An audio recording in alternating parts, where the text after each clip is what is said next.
A poor black boy found $2,000 in a wallet and walked miles to return it. The next morning, when a luxury car stopped at his rundown apartment, his mother burst into tears. Tyson sat on the worn couch in their small apartment, watching his mother rush to put on her second uniform of the day. The digital clock on the microwave showed 3:45 p.m. Her hands shook as she tried to button up her blue cleaning service shirt. "Baby, there's leftover mac and cheese in the fridge," she said, grabbing her bag from the kitchen counter. "Just heat it up when you're hungry, okay?" "Yes, Mama." Tyson's stomach growled, but he didn't mention it. He'd gotten used to waiting. The apartment was quiet except for the buzzing of the old refrigerator. Paint peeled from the walls in long strips, and water stains marked the ceiling above the window. Their furniture came from donations: mismatched chairs, a coffee table with permanent ring marks, and the couch with its springs poking through in places. "Did you finish your homework?" His mother paused at the door, her eyes tired but checking on him one last time. "Most of it. Just got math left." "Good boy." She smiled, but it didn't reach her eyes. "Lock the door behind me and don't open it for anyone. I'll be back around midnight." The door closed with a familiar squeak. Tyson got up and turned the deadbolt. Then the chain locked just like she taught him. Through the thin walls, he heard her footsteps heading down the hallway, then the clang of the building's metal door. At school earlier that day, Tyson had sat alone during lunch. His oversized plaid shirt, a hand-me-down from the church donation box, hung loose on his thin frame. Other kids crowded around tables, trading snacks and laughing. He picked at his free lunch, the same meal everyone on the program got: a sandwich, an apple, and milk. "Hey, you gonna eat that?" A boy pointed at Tyson's apple. "Yeah." Tyson pulled his tray closer. He learned to protect his food. The cafeteria buzzed with activity. At one table, a dad had brought his kid McDonald's. The smell of fries made Tyson's mouth water. He remembered when his own father used to bring him treats before he left 3 years ago. "Your dad coming to career day?" the same boy asked, still hovering. Tyson stared at his tray. "No. Mine's bringing his police car. Gonna let everyone see the lights and everything." "Cool," Tyson mumbled, gathering his things. The half-eaten lunch stayed on his tray as he walked out. After school, he took the long way home. The route passed through the nice part of town, where houses had actual yards and cars sat in driveways instead of broken down on the street. He counted the blocks, 12 more until his neighborhood started. The sidewalk was clean here, no cigarette butts or empty bottles. Trees lined the street, their leaves creating patterns of shade. Tyson kicked a small rock, watching it skitter ahead. That's when he saw it, a brown leather wallet lying next to a parked car. He looked around. The street was empty except for a jogger disappearing around the corner. Tyson picked up the wallet. It was heavy, expensive-looking. Inside, credit cards filled the slots. Behind them, a thick stack of bills. Tyson's hands trembled as he counted. $200 bills. $2,000. His mind raced. $2,000. That was more than his mom made in a month at both jobs. It could pay their overdue rent, buy new clothes, real groceries instead of dollar store stuff. A driver's license showed an old white man with gray hair and glasses. The address listed was in the richest part of town, miles away. Tyson's mom's voice echoed in his head. "Character is what you do when nobody's watching." His fingers tightened around the wallet. The leather was soft, worn from years in someone's pocket. $2,000. His mom wouldn't have to work nights anymore. They could get a better apartment, maybe one without roaches. But her face appeared in his mind again, tired but proud when she told him, "We might not have much, but we have our dignity. Nobody can take that from us unless we let them." Tyson checked the address again. It would take over an hour to walk there. His mom would worry if he was late. But the weight of the wallet in his hands made the decision for him. He pulled out his cheap phone, the kind that only made calls and sent texts, and typed a message to his mom. "Got to stay late at school for math help. Be home by dinner." The lie felt heavy in his stomach, but not as heavy as keeping the wallet would. Tyson turned around, heading deeper into the nice part of town, where the houses got bigger and the cars got fancier. The sun was still high, but he knew it wouldn't stay that way. He had to hurry. Each step took him further from his neighborhood, from everything familiar. But his mom's words kept him moving forward. Character is what you do when nobody's watching. $2,000. One foot in front of the other. The wallet stayed in his hands, getting sweaty from his tight grip as he walked toward the address that would change everything. Tyson's phone showed 4:30 p.m. as he crossed into the wealthiest part of Bridgeport. The houses here weren't just big. They were massive, with long driveways and iron gates. His legs ached from walking, but he kept moving. The address on the license read 385 Riverside Drive. He'd never been this far into this neighborhood before. The street signs looked different here, cleaner, newer. Even the air smelled different, like fresh-cut grass and flowers instead of exhaust and garbage. A security car crawled past him, moving slow. The guard inside watched him through the window. Tyson pulled his backpack closer and kept his head down, the wallet burning in his pocket. The car made a U-turn. "Hey, kid," the guard called out through his open window. "What are you doing in this neighborhood?" Tyson's heart hammered in his chest. I'm looking for an address. Let me see some ID." The guard stepped out of his car. He wore a blue uniform with a badge. Not quite a police officer, but trying to look like one. "I'm just 12, Tyson said. His voice came out smaller than he wanted. 12-year-olds don't usually walk around Riverside Drive alone. The guard moved closer. "Empty your pockets." Tyson's phone buzzed. His mom's ringtone. The guard's eyes narrowed. "I found someone's wallet," Tyson blurted out. "I'm trying to return it." "Look." He pulled out the wallet, his hands shaking. "It belongs to Mr. Thompson at 385 Riverside. I'm just trying to do the right thing." The guard took the wallet, checked the license. His face changed. "Wait here." He walked back to his car and made a call, watching Tyson the whole time. Tyson's phone buzzed again. He answered it this time. "Baby, where are you?" His mom's voice was tight with worry. "The school called. There was no math help today." "I'm sorry, Mama." Tyson's throat felt dry. "I found something that belongs to someone. I'm trying to return it." "What? Where are you?" "Riverside Drive." "Riverside?" Her voice rose. "That's miles away." "Stay right there. I'm coming to get you." "No, Mama, please. I'm almost there. I promise I'm being careful. I have to do this." A long pause. He could hear her breathing.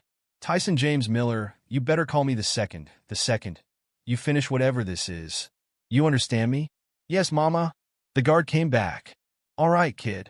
Mr. Thompson's house is 3 blocks up, big white one with the columns. Can't miss it." He handed back the wallet. "Need a ride?" "No, thank you. I'll walk." The guard nodded, almost respectful now. "Good luck." Tyson's legs felt heavy as he walked those 3 blocks. The sun was lower now, making the houses cast long shadows across perfectly manicured lawns. His own apartment building would fit in one of these driveways. A group of kids his age rode past on expensive bikes, laughing. They didn't even look at him. Tyson touched the wallet in his pocket again. $2,000. His mom was probably missing work right now, worried about him. The thought made his stomach hurt. He stopped at a small park, sitting on a bench to rest. The grass here was bright green, not like the patchy brown stuff back home. A water fountain bubbled nearby. The money would change their lives. His mom could quit her night job. They could move to a better place. Maybe even somewhere near here. No one would know. The old man probably had plenty of money. He lived in a mansion after all. $2,000 probably meant nothing to him. But Tyson knew his mom would ask where the money came from. She always said, "Just because things are hard doesn't mean we stop being who we are." Who was he? His phone showed 5:15 p.m. The sun was getting lower. He stood up, legs cramping, and kept walking. The house appeared exactly like the guards said, massive, white, with tall columns in front. A black iron gate blocked the driveway. Security cameras watched from every corner. Tyson's heart pounded so hard he could feel it in his throat. The intercom by the gate looked complicated with a keypad and a camera. His finger hovered over the call button. What if they called the police? What if they thought he stole the wallet? Would they believe a poor black kid just wanted to return it? He almost turned around. The walk home would be long, but at least it was familiar. Safe. But his mom's words came back again. Character is what you do when nobody's watching. People were definitely watching now. The security cameras tracked his every move. Tyson pressed the intercom button. A crackly voice answered. "Yes? I found Mr. Thompson's wallet." His voice cracked. He held up the wallet to the camera. I want to return it. Silence. Then a buzz, and the gate slowly opened. Tyson walked up the long driveway, each step feeling heavier than the last. The front door was huge, made of dark wood with fancy glass panels. Before he could knock, it opened. A tall man in a suit stood there, looking down at him. Not Mr. Thompson, younger, with a stern face. Come in, the man said. Mr. Thompson will see you in the study. Tyson stepped into a room bigger than his entire apartment. The floor was shiny marble. A crystal chandelier hung overhead. His worn sneakers squeaked on the polished surface. This way. The man led him down a hallway lined with paintings. Tyson gripped the wallet tighter, following. Every step echoed in the huge space. The air smelled like furniture polish and expensive things. His phone buzzed again in his pocket. His mom worried. Almost done, he thought. Almost done. The man stopped at a wooden door and knocked. Enter, a voice called from inside. This was it. No turning back now. The door opened, and Tyson stepped into the study to meet Mr. Thompson. The study smelled like old books and leather. Mr. Thompson sat behind a massive desk, exactly like his driver's license photo. White hair, wire-rimmed glasses, expensive suit. Security camera feeds played on a monitor behind him. Sir, the butler said, this young man found your wallet. Mr. Thompson looked up from his papers. His eyes locked on Tyson, who stood frozen in the doorway, still holding the wallet. Come closer, boy. Mr. Thompson's voice was deep, commanding. Let me see what you've brought. Tyson's feet felt like lead as he approached the desk. The carpet was so thick his shoes sank into it. He placed the wallet on the polished wood surface, then stepped back. What's your name? Mr. Thompson didn't touch the wallet. Tyson Miller, sir. And where exactly did you find this, Tyson Miller's? On the sidewalk, sir. Near Oak Street. By a black car. Mr. Thompson picked up the wallet, opened it. His eyebrows rose slightly as he counted the money. $2,000, he said. Did you count it? Tyson's throat went dry. Yes, sir. Why? To make sure it was all there when I returned it. The butler stood by the door, watching. The security cameras whirred softly as they turned. Harrison, Mr. Thompson addressed the butler. Did you check this young man for weapons? No, sir. I apologize, Dashgood. We don't treat guests like criminals. Mr. Thompson turned back to Tyson. Sit down, son. Tyson sank into a leather chair that probably cost more than everything in his apartment combined. His phone buzzed again in his pocket. You need to answer that? Mr. Thompson asked. It's my mom. She's worried. Then answer it. Tyson pulled out his phone with trembling hands. Hi, Mama. Tyson, where are you? It's getting dark. I'm here, at the house. I'm okay. I'm talking to Mr. Thompson now. Put him on the phone. Tyson looked up at Mr. Thompson. Sir? My mom wants to talk to you. A slight smile crossed Mr. Thompson's face. He took the phone. Hello, Mrs. Miller. This is Edward Thompson. He listened for a moment. Yes, your son is here. He's returning my wallet? No, ma'am. He's perfectly safe. I understand your concern. Actually, would you allow him to stay for dinner? My driver can bring him home afterward. Yes, I assure you he'll be well taken care of. Thank you, Mrs. Miller. He handed the phone back to Tyson. Baby, his mom said, you be polite, you hear me? And call me the second you leave. Yes, Mama. The call ended. The study fell silent except for the soft ticking of a grandfather clock. Your mother works 2 jobs? Mr. Thompson asked. Yes, sir. Cleaning houses and offices. And your father? Left 3 years ago. Mr. Thompson nodded slowly. Harrison, please tell Mrs. Chun to set another place for dinner. The butler left, closing the door softly behind him. Now then, Mr. Thompson leaned forward. You walked over 2 miles to return this wallet. Why? Tyson sat straighter. Because it was the right thing to do, sir. The right thing? Mr. Thompson picked up the wallet again. Do you know what most people would have done with $2,000? Kept it? Exactly. He pulled out the stack of bills. This could have bought you a lot of things. Yes, sir. New clothes. New phone. Food. Tyson's stomach growled at the mention of food. He hadn't eaten since his half-finished lunch. But you didn't keep it? Mr. Thompson laid the money on the desk between them. Most adults wouldn't have made that choice, let alone a child. My mama says character is what you do when nobody's watching. Interesting. Mr. Thompson smiled. Though in this case, quite a few people were watching. He gestured to the security monitors.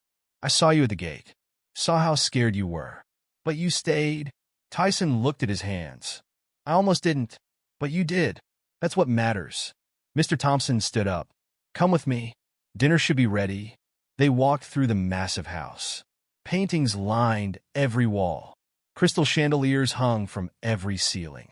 Their footsteps echoed on marble floors. The dining room was bigger than Tyson's entire apartment. A long table gleamed under soft lights. Fine china and silver covered the surface. Sit here, Mr. Thompson pointed to a chair. Mrs. Chun makes the best pot roast in Connecticut. Tyson sat carefully, afraid to touch anything. A maid placed a cloth napkin in his lap. Another filled his water glass. Tomorrow, Mr. Thompson said as the first course arrived, I'd like to meet your mother. Tyson almost dropped his spoon. Sir, I'll send a car for her. What time does her first job start? 9, sir. At the Marshall House. Perfect. The car will come at 8. Mr. Thompson took a sip of water. A woman who raises a son like you.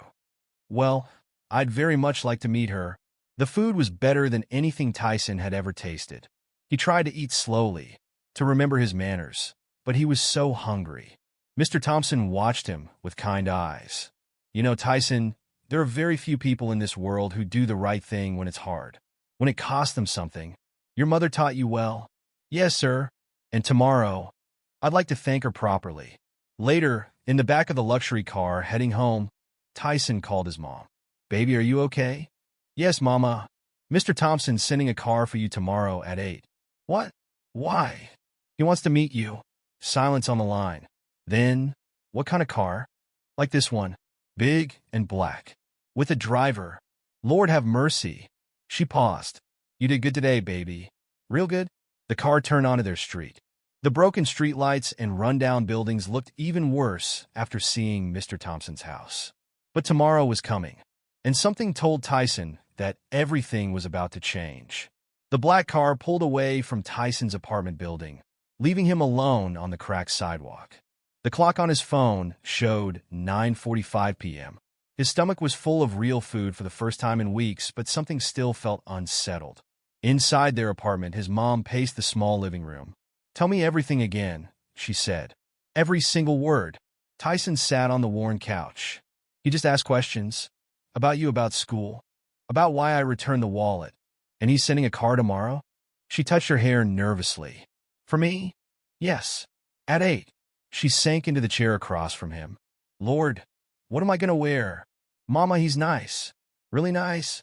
She gave him a look he knew well, the one that said he didn't understand how the world worked yet. Baby, rich white folks ain't nice for no reason. He said you raised me right. Her face softened. Well, at least I did something right. She checked the time. Get ready for bed. You still got school tomorrow.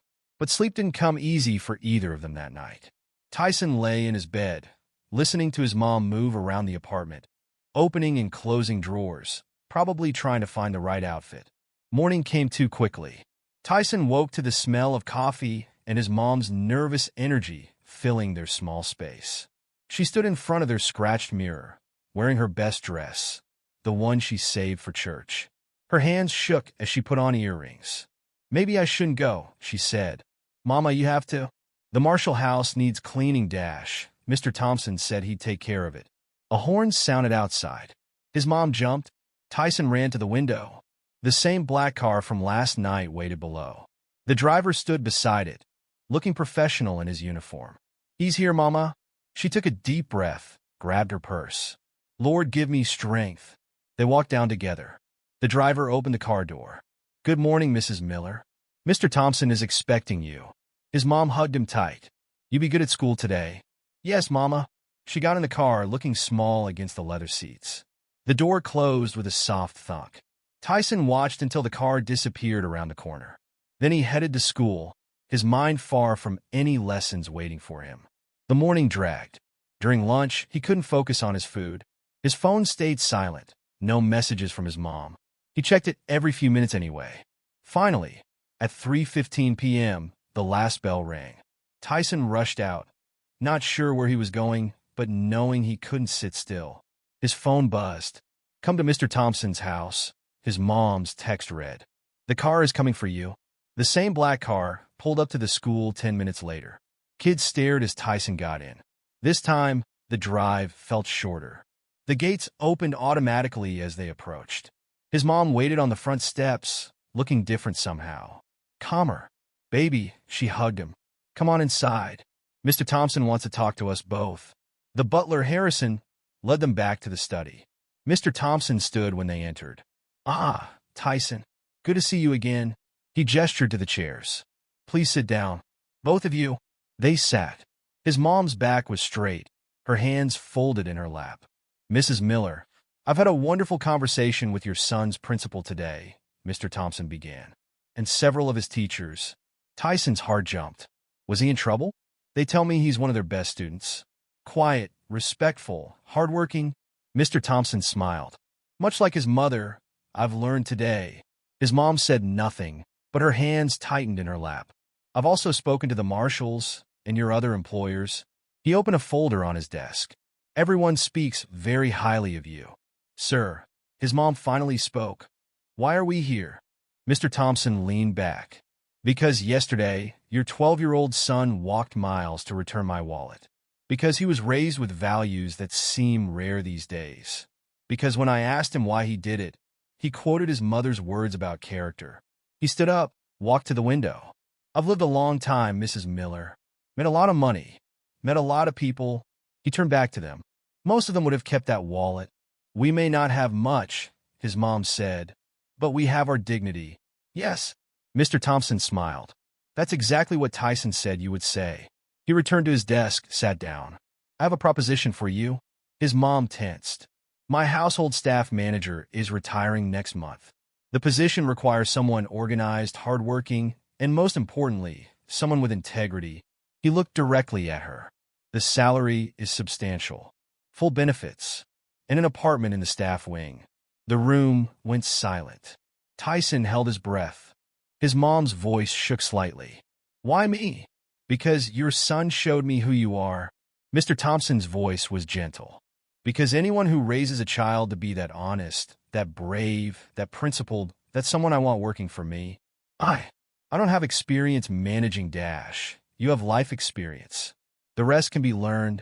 He pushed a folder across the desk. "Take this home. Read it. The offer's good for a week." Later, in the car ride home, his mom held the folder like it might disappear. "Mama," Tyson asked softly, "are you okay?" She turned to him, tears in her eyes. "Baby, do you know what you did?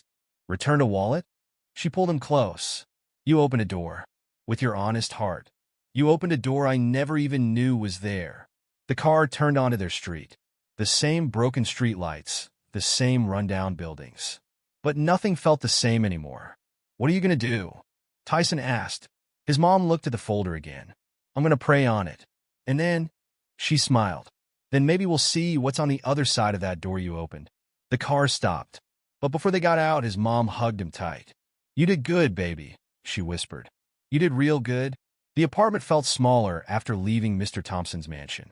Tyson watched his mom place the folder on their scratched kitchen table, right under the flickering fluorescent light. "You hungry, baby?" she asked, opening the fridge. "Not really. Had lunch at school today." She paused, hand on the fridge door. "You didn't eat half your lunch yesterday. Today was different." Tyson dropped his backpack by the couch. "Nobody bothered me." The folder sat between them like a living thing. His mom kept glancing at it while she moved around the kitchen, pulling out pots and pans she didn't need, opening and closing cabinets. "Mama," Tyson said, "you can read it." She stopped pretending to cook. "I'm scared to." "Why?" "Because..."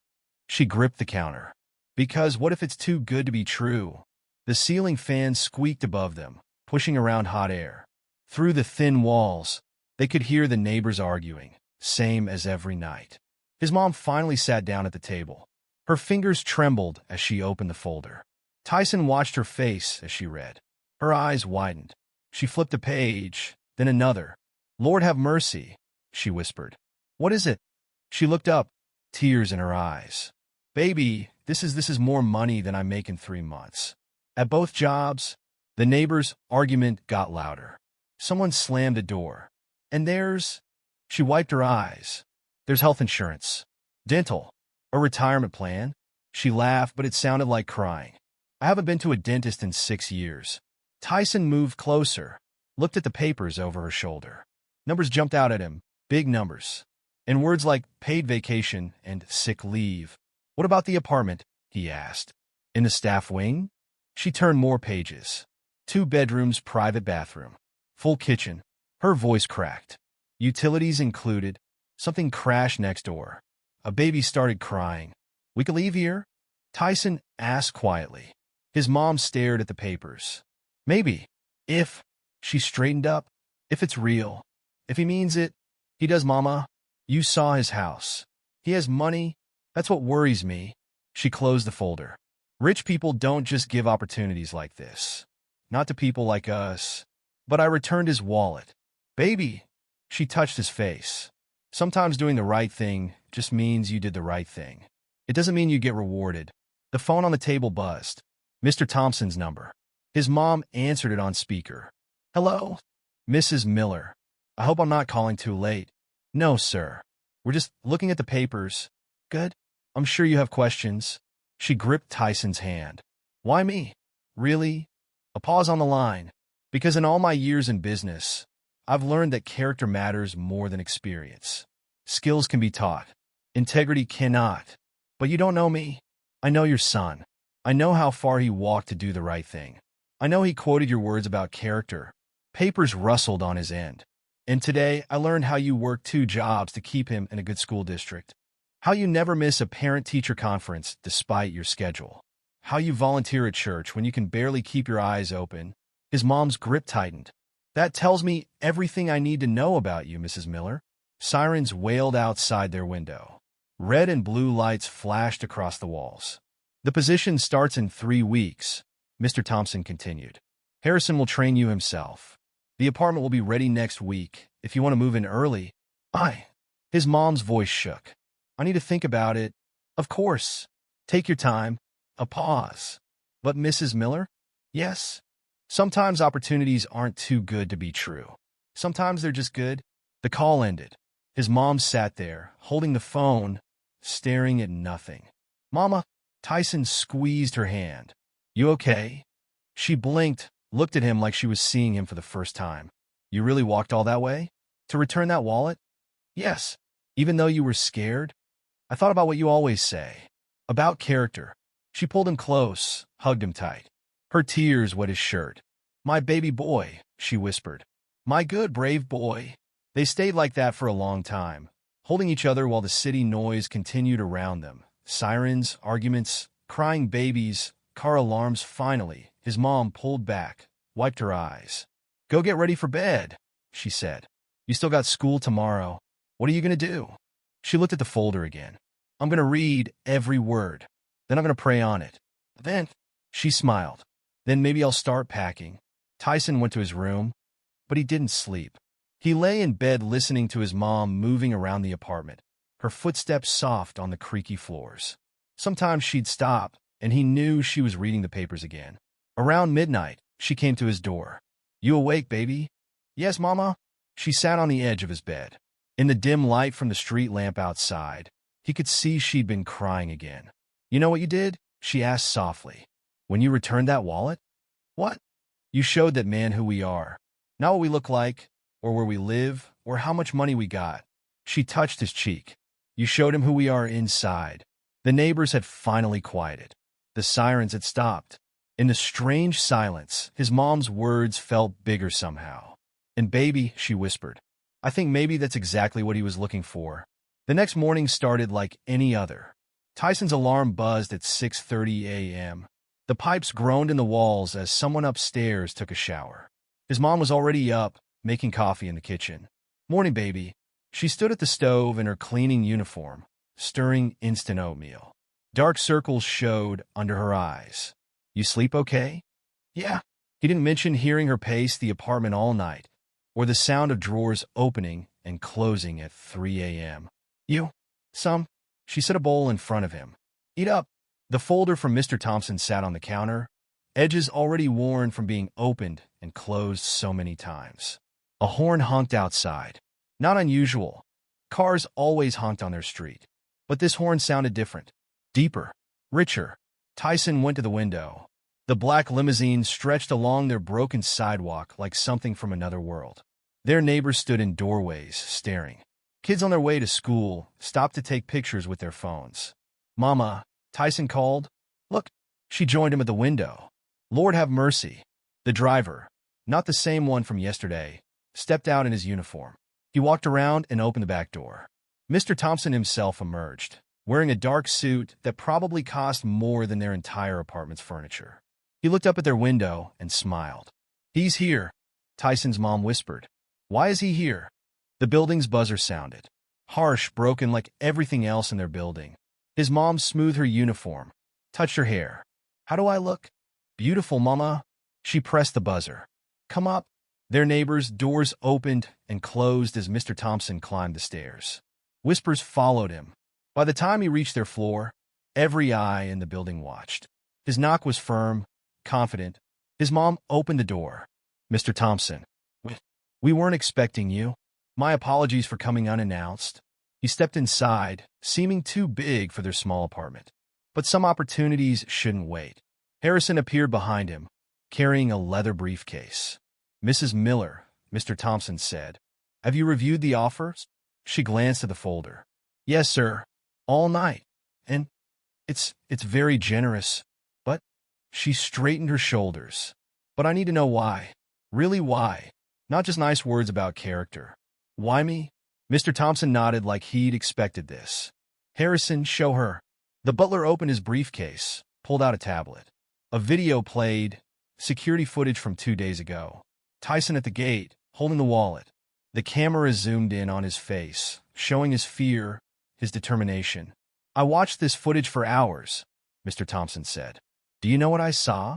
Tyson's mom shook her head. "I saw a child who had every reason to keep that money. Every justification. Who could have walked away and no one would have blamed him." He touched the screen. But he didn't. Because somewhere in his 12 years, someone taught him that character matters more than convenience. That doing right matters more than doing easy. He turned to her. "That someone was you?" His mom's hands trembled. "I just taught him what my mama taught me." "Exactly." Mr. Thompson smiled. "Those values, honesty, integrity, courage, they're passed down. They're taught. They're lived." He gestured at their apartment. "You've done that here in circumstances that would break most people. Imagine what you could do with real resources." Harrison pulled more papers from his briefcase. "The position is yours," Mr. Thompson said. "Starting today." "Today's." Her voice cracked. "But I have jobs, commitments, all taken care of." "The marshals send their congratulations, by the way. They're very happy for you." Tyson watched his mom sink into a chair. "The apartment is ready," Mr. Thompson continued. "My staff can pack and move your belongings today. Tyson's school transfer is arranged. The private academy near my estate has an opening." "Private academy?" Tyson's mom looked up sharply. "We can't afford dash. Part of your compensation package includes educational benefits." Mr. Thompson's eyes crinkled. "Your son's potential shouldn't be limited by finances." A siren wailed outside. Someone screamed on the street. The normal sounds of their neighborhood felt wrong now, like a radio playing in a church. "Mrs. Miller," Mr. Thompson said softly, "do you know why I came here myself today?" She shook her head. "Because 20 years ago, someone gave me a chance. When I was nobody, with nothing. They saw something in me that I didn't even see in myself." He touched the tablet again, freezing the image of Tyson at the gate. "Now I see something in your family. Something rare. Something worth investing in." His mom stood up slowly. If we say yes, then you'll never have to choose between paying rent and buying school supplies again. Tyson will never have to wear donated clothes or worry about lunch money." Mr. Thompson held out a pen. "You'll have a real chance to build the life you deserve." The neighbors had gathered in the hallway. Their whispers drifted under the door. His mom took the pen. "Where do I sign?" Harrison laid out the papers. She signed each one, her hands steady now. "Welcome to the Thompson household, Mrs. Miller." Mr. Thompson shook her hand. "The car will take Tyson to school. Take today to pack what you need immediately. The movers will handle the rest." Tears rolled down his mom's cheeks. Thank you. Thank you so much. No. Mr. Thompson smiled at Tyson. Thank your son. He's the one who showed me exactly who you are. After they left, his mom pulled Tyson into a fierce hug. Baby, she whispered, everything's going to be different now. Good different? She laughed through her tears. The best kind of different. Outside, the limousine waited. Their neighbors watched as Tyson got in, his worn backpack beside him on the leather seat. As the car pulled away, he saw his mom standing at their window. She pressed her hand against the glass. He pressed his hand against the window too, matching her gesture. Everything was about to change. Because he'd found a wallet. Because he'd done what she taught him. Because sometimes doing the right thing meant everything could go right. The staff apartment was bigger than their old place and their neighbors combined. Tyson stood in his new bedroom, staring at actual working air conditioning and walls without cracks. The movers had brought their few belongings earlier, making the huge space feel emptier somehow. Baby, his mom called from the living room. You ready? It was her first official day as household manager. She wore a new dress suit Mr. Thompson had sent over. Navy blue, perfectly fitted. No more cleaning uniform. Come along. Their footsteps echoed on the hardwood floors as they walked through their new home. 2 bedrooms, 2 bathrooms, a kitchen with all new appliances. Windows that actually opened. Remember, his mom said, checking her reflection one last time, Harrison's going to show you to the car for school after breakfast. The main house kitchen buzzed with morning activity. Staff members moved efficiently, preparing breakfast for Mr. Thompson and handling various household tasks. They nodded respectfully to his mom. Mrs. Miller, Harrison appeared, immaculate in his butler's uniform. Ready to begin? Yes. Her voice shook slightly. Just need to see Tyson off first. Of course. The breakfast room is through here. They followed Harrison to a sunny room with a round table. 2 places were set with real china and silver. Mr. Thompson insists staff management take breakfast here, Harrison explained. You'll often have morning meetings over meals. Tyson sat carefully, afraid to break anything. A maid, he still couldn't believe they had maids now. Served eggs, bacon, and toast that looked like something from a magazine. Eat up, baby, his mom said. Big day. The food tasted amazing. No powdered eggs or dollar store bread here. Mr. Thompson joined them halfway through breakfast. Good morning, Mrs. Miller. Tyson. He sat down, accepted a cup of coffee from the maid. Ready for your first day? Yes, sir. His mom's back straightened. Harrison showed me the schedules last night. Excellent. Mr. Thompson turned to Tyson. And you? Ready for the new school? Tyson nodded, mouth full of bacon. Good. I took the liberty of having a proper uniform delivered to your apartment. Harrison will show you where to change before leaving. The uniform hung in his new closet. Navy blazer with the school crest, gray pants, white shirt, striped tie. It felt stiff and strange, but when he looked in the mirror, someone else looked back. Someone who belonged in a big house with china plates and silver forks. The car waited out front. Not the limousine this time, but still nicer than any car he'd ever been in. His mom hugged him tight. Be good, she whispered. Make me proud. Yes, Mama. The school looked like something from a movie. Old brick buildings, green lawns, students in matching uniforms walking with backpacks that didn't come from discount stores. The principal met him personally. Welcome to Bradford Academy, Tyson. She smiled warmly. Mr. Thompson speaks very highly of you. His new classroom had only 15 students. His old school packed 30 kids in spaces half this size. Everyone looked up when he entered. Class, this is Tyson Miller, his teacher said. He's joining us from Bridgeport Public. No one snickered. No one asked about his clothes or his lunch. They just nodded and went back to their work. At lunch, he sat alone out of habit, but a boy from his class joined him. I'm Marcus, the boy said. You want to see the library after? It's pretty cool. The library was huge. Clean. Quiet. Books filled floor-to-ceiling shelves. You can check out whatever you want, Marcus said. We have free study period every day, too. After school, the car picked him up. Other students barely noticed. Most of them got picked up in nice cars, too. His mom waited in their new apartment, still in her suit, but looking tired. How was it, baby? Good? Different? He dropped his backpack on a chair. How was your day? Busy. So much to learn. She smiled. But good different, like you said. Someone knocked on their door. Harrison stood outside with a cart of covered dishes. Dinner, he announced. Mr. Thompson thought you might be too tired to cook tonight, Mrs. Miller. The food was still hot. Hot roast, vegetables, fresh bread. Real plates, not paper. Real silverware, not plastic. They sat at their new table, the sunset painting gold stripes through real curtains. Mama, Tyson asked between bites. Is this real? She reached across the table, squeezed his hand. Yes, baby. It's real. Because I returned the wallet? Because you showed who you are? She wiped her eyes. Who we are. After dinner, Tyson did his homework at a real desk in his room. His mom sat in the living room, studying thick binders of household procedures. Around 9, another knock came. Mr. Thompson stood there. May I come in? His mom jumped up. Of course, sir. Please, it's Edward when we're not working. He entered, looked around. Everything comfortable? Yes, Sir Edward. It's perfect. Good. He smiled. Harrison tells me you're learning quickly. Trying to, sir? And Tyson? He called out. How was school? Tyson came out of his room. Good, sir. They have a huge library. Indeed they do. I serve on the board there.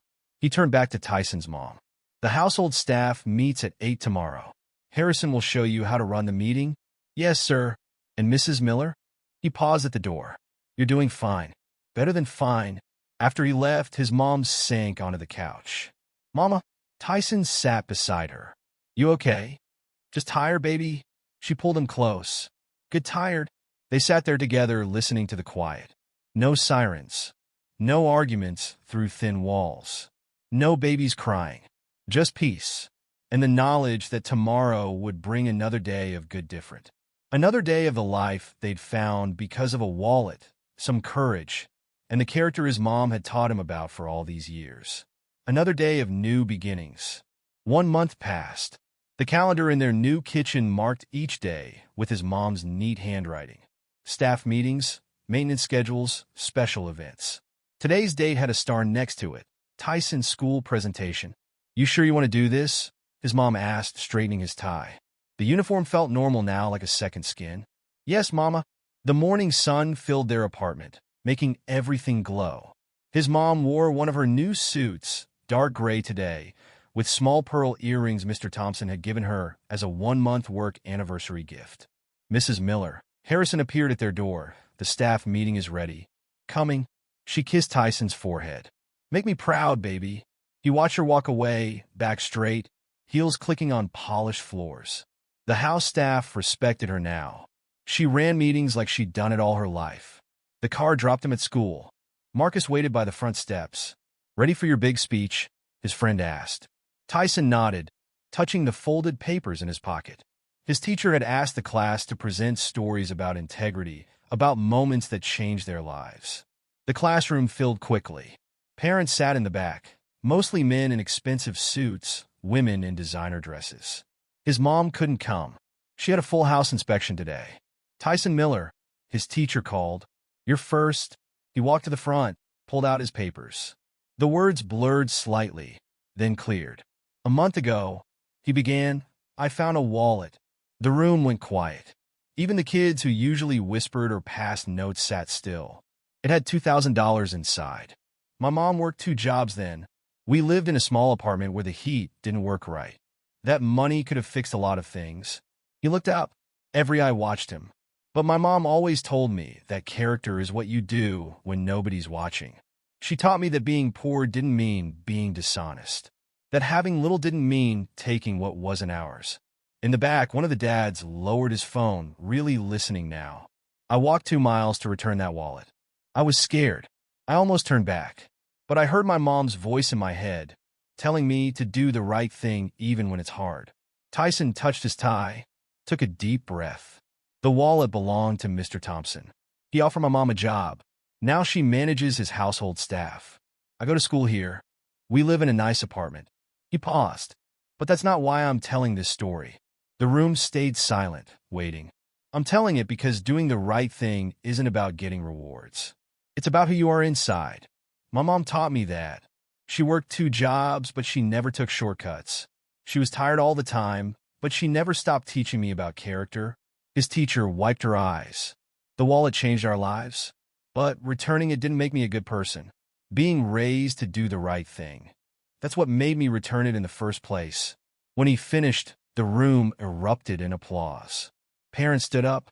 His classmates whistled. His teacher hugged him. That was beautiful, Tyson. After school, the car didn't take him home. Instead, it drove to the front of the main house. Harrison waited. Mr. Thompson would like to see you. The study looked different now. Not as intimidating. Mr. Thompson stood when he entered. That was quite a speech you gave today. Tyson froze. You were there? Back row. Didn't want to make you nervous. He smiled. Your mother raised you well. Yes, sir. Speaking of whom, he pressed a button on his desk. Join us, Mrs. Miller. His mom came in, still in her work suit. Baby, how did it go? Your son moved an entire room to tears, Mr. Thompson said. Talking about you mostly, about character and doing right. She hugged Tyson tight. That's my boy. Indeed. Mr. Thompson sat down. Which is why I'd like to invite you both to dinner tonight. The full formal dining room. We're having some guests I'd like you to meet.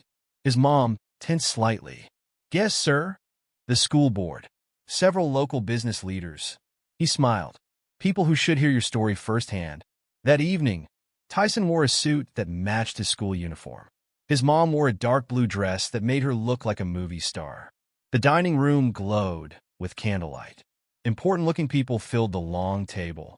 Mr. Thompson sat at the head, Tyson and his mom on either side.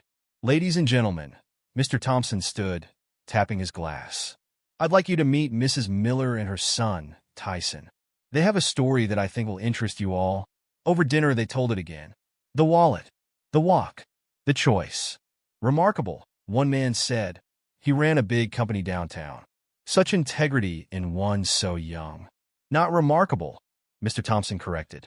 Taught, lived, demonstrated daily by his mother, who worked 2 jobs but never cut corners. Another man leaned forward. Mrs. Miller, we're always looking for people of character in our youth programs. Would you consider speaking to our scholarship committees? His mom's eyes widened. I'd be honored. More offers came. A woman wanted them to talk to her church group. Another man mentioned a youth leadership program. You see, Mr. Thompson said later, walking them back to their apartment. Integrity creates ripples. Your story touches people, makes them think, makes them want to do better. At their door, he paused. Get some rest. Both of you. Tomorrow's another big day. His mom waited until they were inside. Baby, do you understand what happened tonight? Tyson thought about the faces at dinner, the way they listened, the offers to speak, to share their story. I think, he said slowly, I think we're not just us anymore. We're like an example. Yes, she touched his cheek. An example of what happens when you do right, no matter what. When you keep your character, even when times are hard. That night, Tyson stood at his window, looking out at the grand house, the manicured grounds. So different from their old view of broken streetlights and crumbling buildings. But the biggest difference wasn't outside. It was knowing that their story mattered, that doing right mattered, that his mom's words about character weren't just words anymore. They were ripples spreading out, touching other lives. And somewhere out there, maybe another kid would hear their story and make the right choice. Just like he did 1 month ago with a wallet that changed everything. 3 months after finding the wallet, Tyson stood in their empty apartment. Not the new one in Mr. Thompson's house, their old one. Boxes lined the walls, packed with the last of their belongings. The lease ended today. Baby, his mom called from the kitchen. You okay? Yeah. He touched the wall where he used to measure his height. Pencil marks climbing up the peeling paint. Just thinking, footsteps on the stairs outside. Not the usual heavy trudge, but purposeful steps. Mr. Thompson appeared in the doorway, Harrison behind him. Ready, he asked. His mom straightened from where she'd been wrapping cups in newspaper. Almost, sir. Take your time. Mr. Thompson looked around the small space. This is a moment worth marking. Tyson watched his mom move through the apartment, touching things one last time. The counter where she'd helped him with homework, the window where they'd watched sunsets, the door frame with his height marks. 3 years here, she said softly. Hard years? Mr. Thompson asked. Yes, she wiped her eyes. But good ones too. Taught us who we are. Harrison directed the movers, professional men who handled their worn furniture with the same care they'd use for antiques. Everything would go to storage until they decided what to keep and what to donate. The last box held photos, Tyson as a baby, his mom younger and smiling, even a few with his father before he left. His mom closed it gently. That's everything. Mr. Thompson nodded to Harrison, who produced an envelope. Your security deposit, he said. In full. His mom tried to refuse. Sir, the walls, the carpet, was normal wear. Take it. Outside, their old neighbors watched from windows and doorways as the moving truck pulled away. The black car waited, gleaming in the weak winter sunlight. Mrs. Miller, their former landlord, hurried up. I got 3 families wanting this unit. Your reference letter helped. Good families? She asked. The best. Working folks like you were. He paused. Place won't be the same without you too. The car drove them across town, past the spot where Tyson had found the wallet. The neighborhood looked different now. Not scary or intimidating, just another part of the city. At Mr. Thompson's estate, the staff lined up to help unload. In 3 months, his mom had earned their respect and loyalty. They moved faster when she asked, worked harder when she praised. The storage room is ready, Mrs. Miller, the head housekeeper said. Everything organized just as you asked. Thank you, Susan. They kept some things for their apartment in the staff wing. Family photos, Tyson's books, his mom's favorite chair. The rest would go to families who needed them. That evening, Mr. Thompson invited them to dinner again. Not in the formal dining room this time, but in his private study. 3 months, he said, pouring water for them. How does it feel? His mom considered the question, like waking up from a long dream. Or maybe into one. And you, Tyson? How's school? Good, sir. I made honor roll. Indeed you did. Your teachers say you're one of their best students. The food arrived pot roast like that first night. His mom had learned it was Mr. Thompson's way of marking important moments. I have news, Mr. Thompson said between bites. The scholarship committee was impressed by your story. They're starting a new program, the Character Scholarship, for students who demonstrate exceptional integrity. His mom's fork paused halfway to her mouth. Sir, full college scholarships, room and board included. He smiled at Tyson. You'll be the first recipient when the time comes. Tyson's chest felt tight. College had always been a distant dream, something they couldn't afford to think about. That's... His mom's voice cracked. That's too much, sir. No. Mr. Thompson's voice was firm. It's exactly enough. Your son's actions didn't just return my wallet. They reminded a lot of people what character looks like in action.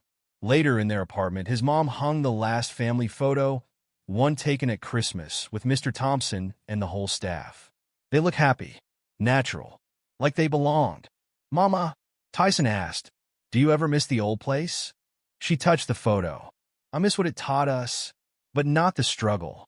She turned to him. You know what I'm proudest of? What? That all this, the job, the school, everything, it didn't change who we are. Just where we are.